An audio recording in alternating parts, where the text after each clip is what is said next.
एक समय नवाबगंज नाम का एक राज्य था। उस राज्य के राजा का नाम भेड़ाराम था। नवाबगंज के भीतर एक घना जंगल था जिसे मधुबन कहा जाता था।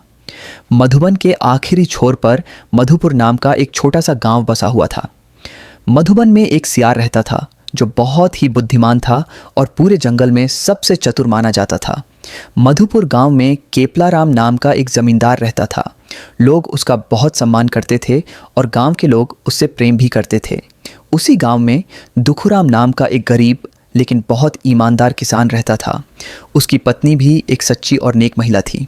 दुखुराम दूसरों की ज़मीन पर खेती करके अपना जीवन चलाता था। कुछ समय बाद दुखुराम के घर एक पुत्र का जन्म हुआ जिसका नाम केलाराम रखा गया। दुखुराम का छोटा सा परिवार सुख और शांति से भरा हुआ था। केलाराम बहुत ही सरल और सीधा साधा बच्चा था और अपने पिता के काम में हाथ बटाता था। दुखुराम अपने बेटे से बहुत प्यार करता था और उस पर गर्व करता था। एक दिन गांव में एक भयानक वायरस बुखार फैल गया। इस बीमारी में दुखुराम और उसकी पत्नी दोनों की मृत्यु हो गई।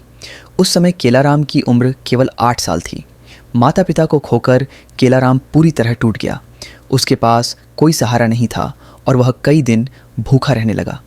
उसी गांव में गाबल और उसकी पत्नी रहते थे। उनके कोई संतान नहीं थी और इसी कारण वे सुखी नहीं थे। संतान न होने के कारण उन्होंने केलाराम को अपने घर ले लिया और उसे अपने बेटे की तरह पालने लगे। केलाराम गाबल को पिता और उसकी पत्नी को माँ कहने लगा और धीरे धीरे अपने असली माता पिता को भूल गया। गाबल गरीब था लेकिन केलाराम को पाकर बहुत खुश था। समय बीतता गया। केलाराम 24 वर्ष का हुआ और उसकी शादी कर दी गई। कुछ समय बाद गाबल और उसकी पत्नी दोनों की अचानक मृत्यु हो गई। अब केलाराम और उसकी पत्नी गरीबी और दुख में जीवन बिताने लगे। एक दिन केलाराम की पत्नी ने सुझाव दिया कि अगर वे एक गाय खरीद कर दूध बेचें तो उनकी गरीबी दूर हो सकती है। केलाराम ने पत्नी की बात मानी और एक गाय खरीद ली। वह गाय बहुत अच्छी थी और रोज़ 10 किलो दूध देती थी। दूध बेचकर उनकी हालत सुधरने लगी और वे धीरे धीरे संपन्न होने लगे। एक दिन केलाराम ने निश्चय किया कि वे तीर्थ यात्रा पर जाएंगे और अपने माता पिता का गया श्राद्ध करेंगे, लेकिन गाय को कहाँ रखें इस बात की चिंता हुई। बहुत सोच विचार के बाद उन्होंने गाय को जमींदार केपलाराम के पास छोड़ने का फैसला किया और तीर्थ यात्रा पर चले गए। तीर्थ यात्रा करके लौटने में लगभग 6 महीने लग गए। वापस आकर जब केलाराम अपनी गाय लेने जमींदार के पास गया तो जमींदार केपलाराम ने कहा, क्या कहूँ केलाराम भाई, तुम्हारी गाय मरकर घोड़ा बन गई। यह सुनकर केलाराम जोर जोर से रोने लगा। जमींदार ने उसे अपने घर से भगा दिया। मजबूर होकर केलाराम नवाबगंज के राजा भेड़ाराम के पास न्याय मांगने गया। राजा ने कहा कि 15 बैसाख को न्याय होगा और उसे जमींदार के खिलाफ एक गवाह लाना होगा। गवाह कहाँ से लाए? ये सोचकर केलाराम रोता हुआ मधुबन के रास्ते अपने गांव लौट रहा था। तभी उसकी मुलाकात उसी बुद्धिमान सियार से हुई। सियार ने उसके रोने का कारण पूछा। केलाराम ने पूरी कहानी सुना दी।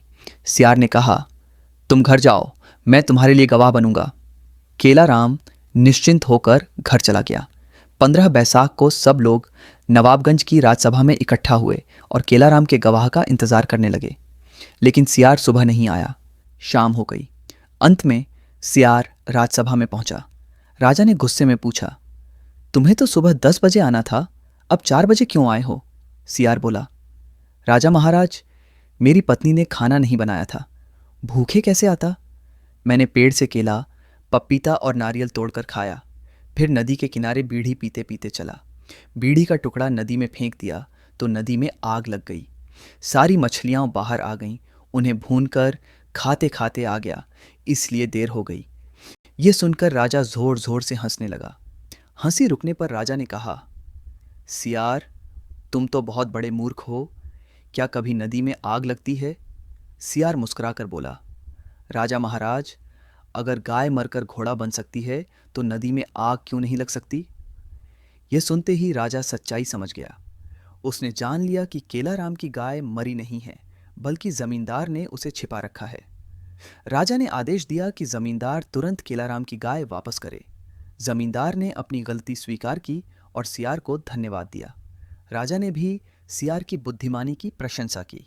सीख: बुद्धि और सच्चाई के सामने झूठ कभी नहीं टिकता।